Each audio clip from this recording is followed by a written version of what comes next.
On m'a toujours répété que mon voisin était dangereux. Pas étrange, pas bizarre, dangereux. Mes parents ne voulaient pas que je lui parle. Ils ne voulaient même pas que je le salue.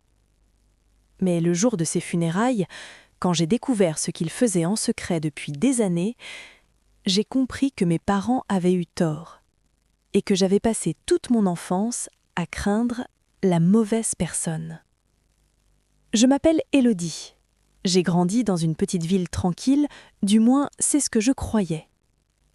Notre voisin s'appelait Monsieur Renaud. Un homme discret, toujours seul, toujours silencieux, toujours avec ce regard fatigué, comme s'il portait un poids immense sur ses épaules. Mes parents, eux, le détestaient. À chaque fois qu'il sortait de chez lui, ma mère tirait les rideaux. Mon père murmurait « Évite-le, Élodie, cet homme n'est pas net ». Mais ils ne m'ont jamais expliqué pourquoi. Et moi, enfant, j'avais juste peur. Et vous ? Si vos parents vous interdisaient de parler à quelqu'un sans vous donner d'explication, vous obéiriez ou vous iriez vérifier par vous-même ? Dites-le en commentaire, je suis curieuse. J'avais 11 ans quand la première chose étrange s'est produite. Je jouais dans le jardin, une balle a rebondi jusque chez lui. Je suis restée figée, je savais que je ne devais pas entrer. Mais la balle a roulé jusqu'à sa porte. Et là, la porte s'est ouverte. Monsieur Renaud est apparu avec ma balle dans la main. Il me l'a tendue sans un mot, juste un sourire, triste, pas inquiétant, pas dangereux. Un sourire qui m'a presque fait de la peine. Quand j'ai raconté ça à mes parents, mon père a blêmi. « Je t'ai dit de l'éviter. Je ne veux plus que tu t'approches de lui. » Les années ont passé. J'entendais des bruits, des discussions à voix basse dans le voisinage. Cet homme, il a fait quelque chose dans le passé. Il a été accusé, mais jamais condamné. On dit qu'il s'en prend aux enfants. Sauf qu'aucune preuve, toujours des on-dit, des murmures, des regards méfiants. Moi, je ne savais pas quoi penser. Je n'avais jamais rien vu de bizarre chez lui, juste un homme, seul. Quand j'ai eu 17 ans, mes parents ont décidé de refaire la clôture. Le bruit était infernal. Monsieur Renaud est sorti et s'est approché. Je revois ma mère devenir livide. « Ne vous approchez pas de ma fille !» Il a levé les mains, calmement. « Je voulais juste vous prévenir, l'une des planches de votre clôture est pourrie, votre fille pourrait se blesser. » Mais au lieu de le remercier, mon père a crié « On n'a pas besoin de vos conseils !» Et Monsieur Renaud est reparti, comme toujours, silencieusement, avec ce même regard triste. Une nuit, vers 2 heures du matin, j'ai été réveillée par des lumières bleues, des ambulances, des policiers, devant chez lui. J'ai vu le brancard, le drap blanc. Monsieur Renaud était parti, mort d'une crise cardiaque, seul, dans sa maison silencieuse. Et là, quelque chose m'a traversée. Pas de la peur, une forme de culpabilité. Toute ma vie, j'avais fui cet homme sans raison. Mes parents n'y sont pas allés.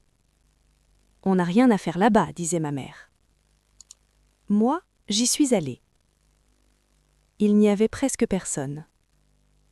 Un cousin lointain, 2 anciens collègues, et une femme âgée qui pleurait en silence. Je me suis approchée d'elle. « Vous le connaissiez ?»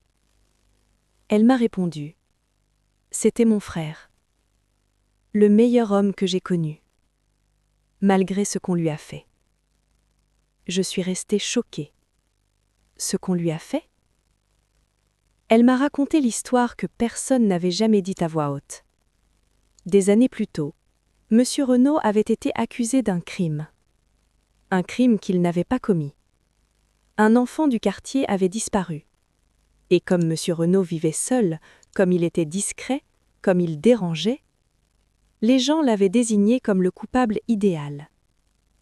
Il avait été arrêté, interrogé, humilié publiquement.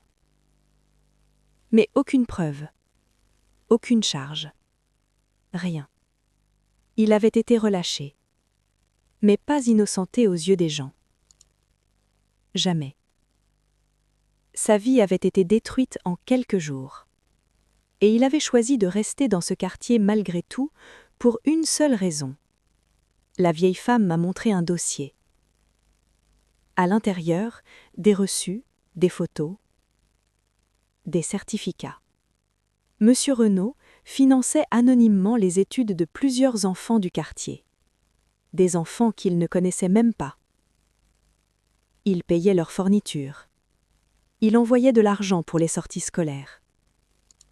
Toujours sous un faux nom. Dont moi. Une fois, quand j'avais 12 ans, on m'avait offert un nécessaire de dessin. J'avais toujours cru que c'était l'école. C'était lui. Juste avant de partir, la sœur de Monsieur Renaud m'a tendu une enveloppe. Il t'aimait bien, tu sais. Il disait que tu avais quelque chose de différent, que tu ne jugeais pas. J'ai ouvert l'enveloppe. C'était une lettre.